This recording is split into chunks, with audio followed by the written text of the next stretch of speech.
Hello and welcome everyone to an action figure review. Not just one, but we have 5 new DC Multiverse McFarlane action figures, and the only one I'm missing is the animated version of Superman, their version anyway, because I just didn't want it. Wasn't a fan of it. Wasn't interested.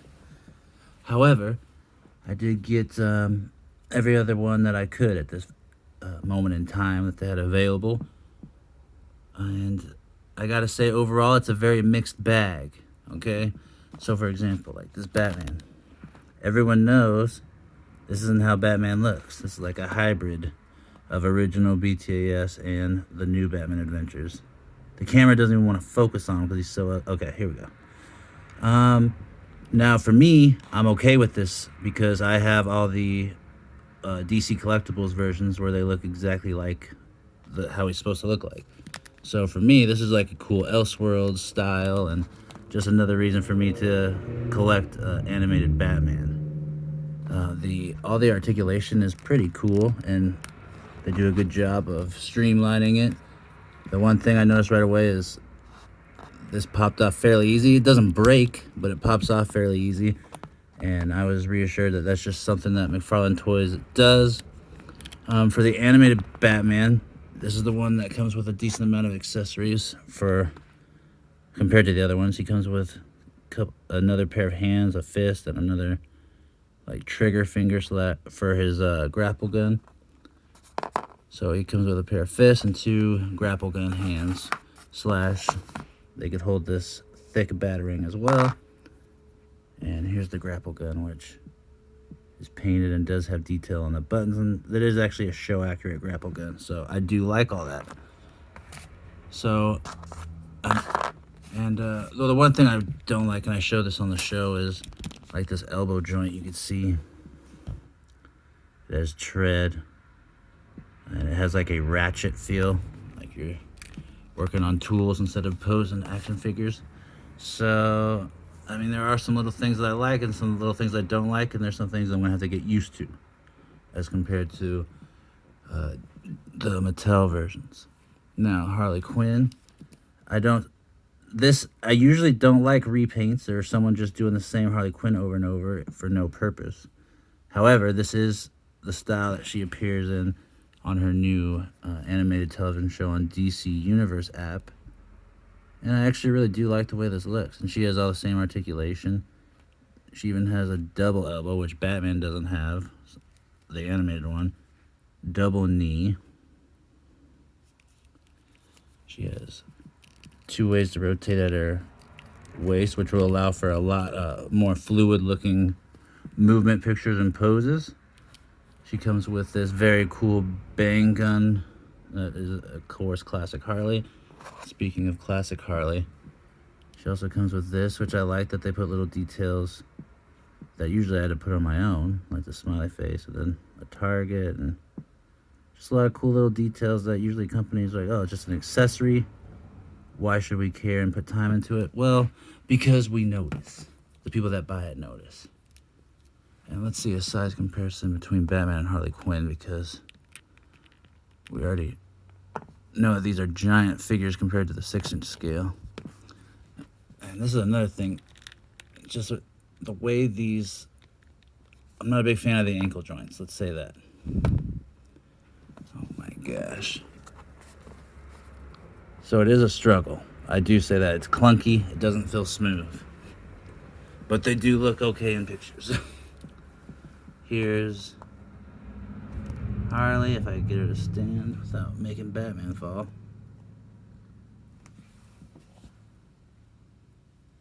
You get the picture. I don't know why Batman's leaning like that. Maybe he wasn't drinking just... oh, yeah, I know why. It's because his legs are so weird. Anyway, you get the picture. They're tough. They're going to take some time. And here's another animated figure from the animated line, and this is the one that I think comes with the coolest amount of or at least the coolest accessory to date. And also, look at this head sculpt. He'll focus. That's a really good head sculpt. And I have his other version here. And this other one just looks so tiny in comparison.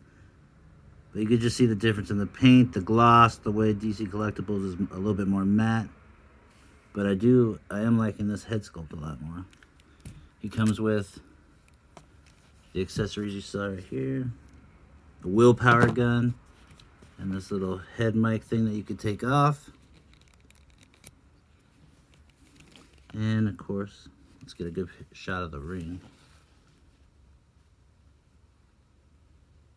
Another thing is when you're putting on that willpower gun, I mean, look. I've already got paint chipping on his hand. Just because you put the willpower gun on. So you gotta be careful, or just realize you're gonna have paint chip off of his hand as a result of using the accessories. Which that kind of stinks, but it is what it is. Again, these are only $20 figures, so you can't be too upset with them. Another thing, I want to show you how I could have showed you on a few other figures, but this is the one that best shows how the new butterfly joint works on these. It's a little bit different than a Marvel Legends, at least. So you can see how that works right there. And then you can see how it avoids getting in the way. And just kind of maneuvers itself. It's pretty... I have to give a lot of props for this joint. I really like it. Because, I mean, Marvel... The Legend ones can only move back and forth, and this one seems to have a lot of movement and not get in the way without scratching this paint on here as well. So I think that's pretty ingenious design. Now, let's get to the comic versions of what I got that came out, and then we'll start doing some size comparisons so you get an idea. Here's the Batman. I'm not too impressed with him. There's certain ways and angles that he does look good. I wish he would have been better, like at least on that Superman level. You just get a look at all the little details. He does have, like, that's pretty cool. This tread right here. He doesn't have a lot of details like that, though. I wish there would have been more little touches. Like, I do have a little bit on his rib area, where it has more textured look. But overall, like, I wish they would have put some of that texture look on his bat signal or something on his chest. So with this Batman, it's a lot of the same. It's all the same. You get 22 points of articulation. You get the double knee, double elbow, 2 areas to move the diaphragm and the waist. You have the toe articulation. You have pivot. You have rotation of the foot.